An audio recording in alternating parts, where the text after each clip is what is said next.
So when did you know that something was going wrong? Monday. It's been 2 weeks this Monday. Mm-hmm. And when I woke up, I was cool. It's like everything is fine. And then I tried to type and it was slow. I was like, man, that's kind of weird.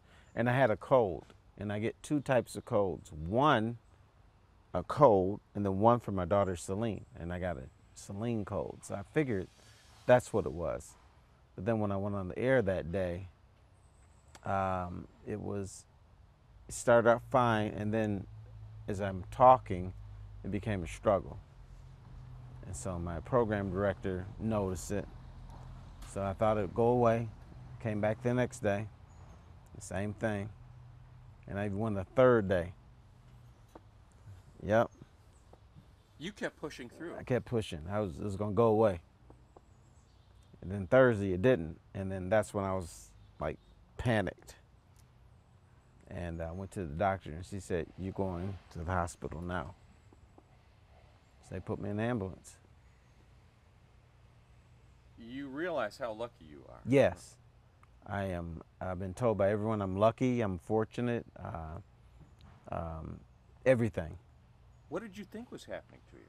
I thought it was a cold. And then by Wednesday, I started suspecting, this might be a stroke or something is wrong. And the minute you started suspecting that, you took action, right?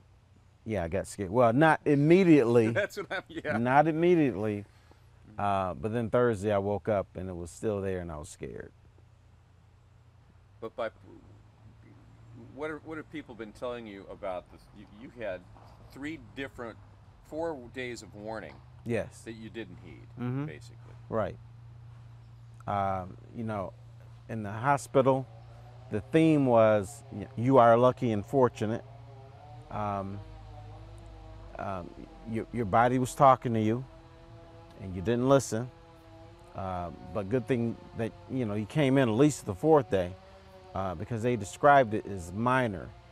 And basically, it was a good thing that I work out, that helped. Mm-hmm. But basically what happened is all my arteries are open, heart, lungs, kidney, which they go back, you're fortunate, but there's one tiny artery, like the width of your hair, and it got what they could determine was sluggish, not clogged, but sluggish.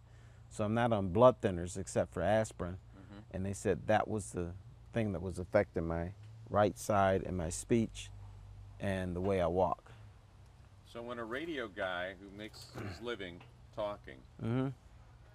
and all of a sudden you're having trouble talking, Right. that had to be paralyzing.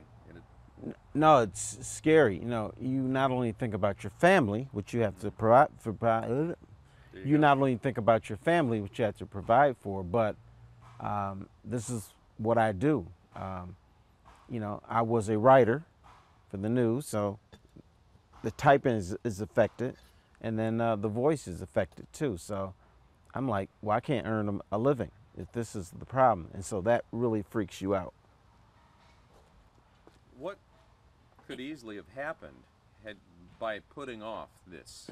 What have they told you that could have been the consequences because you pushed through rather than going to a doctor Yeah, one day? paralysis, really talking bad, where they can't recover, they can't bring you all the way back, maybe 80%, maybe 90% or whatever. So that's the consequence. And my doctor said that, if you wait, then it's going to be way more serious, probably. But they also told me that there are thousands of people walking around with a stroke, and they go on for weeks. And it's a minor thing, and they're lucky too. But at some point, they need to go to the doctor. I probably should have gone day one, but I have had bad colds, and bad colds affect me as far as writing and talking and stuff, Equilibrium. and they just go away. And I thought this is the same thing, because this is a cold I caught from my daughter, Mm-hmm. and those are way more serious than a regular cold. So I'm just thinking, I'll be okay. But I wasn't. When you started to slur that day, was it perceptible on the air? Yes. some people text me and said that they noticed. Since then, I've heard from people who said that they noticed but didn't say anything. My program director noticed, and we actually talked during one of the breaks, and I told him at the time I didn't know what that was. I thought I was just sick with a cold, and yeah, you noticed it. Anybody ask if you'd had a couple too many at lunch? One person, yeah, someone said, have you had one or two or a little martini lunch? But I had not. But it did sound like that. Okay. So what's the message you want to let people know? Well, the message is this: go to the doctor, period. I thought I had everything under control because a few years ago I was diagnosed with diabetes, type 2. And I got that under control, and I was like, I got this. And because I knew what to eat, I knew when to eat, I knew to do all that stuff. But I did not gain control of my blood pressure, which is something else. Sure. So, and then if I had gone to the doctor, she would have just said, hey, look, your blood pressure is a little bit high. Let's give you a pill or watch what you eat, and I would have been fine. But I didn't go. I didn't go for 5 years. And that's kind of like the bro code. And we got to dump the bro code now. And I am going, and my wife has said I've lost all my privileges, so she's going to make sure that I go. But I will beat her to the punch.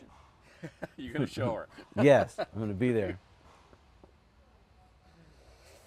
That's funny. Yeah, the bro code is just keep pushing on, and it. Yeah, and I've gotten letters from guys. They're making appointments. My neighbor is making an appointment. So I think there's some good that came out of this. That guys are going to their doctors because of my story, and but I should not be here. I should have not followed the bro code, so to speak. Yeah, yeah. Well, 5 days in the hospital kind of gives clarity, doesn't it? Yeah, yeah, and first of all, I love the hospital, but a hospital room clings to you. But you really get time to think. I'm in an MRI at 3:30 in the morning, and I've got my head's all locked down and everything, and I'm listening to all this weird sound, binging and banging. I'm cold, and I just sat there and said, "What am I doing here? I'm 3:30 in the morning. I should be at home, sleep, next to my wife, but I'm in this cold MRI thing with a little blanket around my legs." So, I was in there for half an hour and got to think about life and think about me and think about how stupid I was. But the doctors told me, do not look back, look forward. It's about today and moving forward. And they told that to my wife, they told it to the kids, they told it to me, said what happens has happened. So now you need to start now and move forward. Because if you look back, people who have strokes and heart attacks and stuff, who sometimes want to blame themselves, they go into depression. Right. Yeah, and I don't want to do that. No. But you Yeah. know what? Once you start the rehab, then you've got goals. Yes. And you've got progress, and that's what's going to keep you from getting down. Right. You're going to have more to do than you can shake a stick at. And yeah. Once you start, so tell me about the bracelets. The bracelets are reminders of me. I need to go to the doctor. I need to watch what I eat. I can still have fun, and that's why they're colorful and everything, but I'm wearing them to remind me of my family, of my wife, of my listeners. So I'm not going to wear all of them all the time, but I'll wear one or two to remind me of what I went through and where I'm headed. And I told the doctors and nurses at Henry Ford, West Bloomfield, I love them, but I don't want to see you anymore. This is it. So I'm going to wear these here, and this white one here is given my producer, Mike Sullivan, who says, There is water from Mount Everest, and the black part here is mud from the Dead Sea. So it's the highest and lowest points, and this is supposed to keep me balanced. You feeling balanced? Yeah, today. Getting there. Yeah, I'm getting there. All right. About 85% balanced. Oh, you're amazing me. The guy that had a stroke, you look great. I feel pretty good. I'm so pleased. Because I'd heard that the interview was really good and you sounded good, but I was worried about how you were going to look and how you were going to be moving. And you still look like you could swing the golf club. Yeah, what I have to build up to is doing a 4-hour show. Yeah. Even now that we're talking, I think I'm doing fine, but I can tell my voice is getting tired. And then when that happens, you make mistakes. And one of the doctors said to me, you have to do things slow. You have to understand that. For instance, if LeBron James is injured, he's going to be in a hospital bed. Then he'll be on crutches. And then he'll be on a walker. And then he'll walk. And then he'll jog. And then he'll run. And I have to remember the same thing. I'm still on crutches right now. Right. So I'm trying to, walk by myself and freely. But in my business, I did newspaper and I'm doing radio. You don't think about slowing down. Your life is 70 miles an hour. So right now, I have to go 45 miles an hour, and I'm not used to it. It's uncomfortable for me.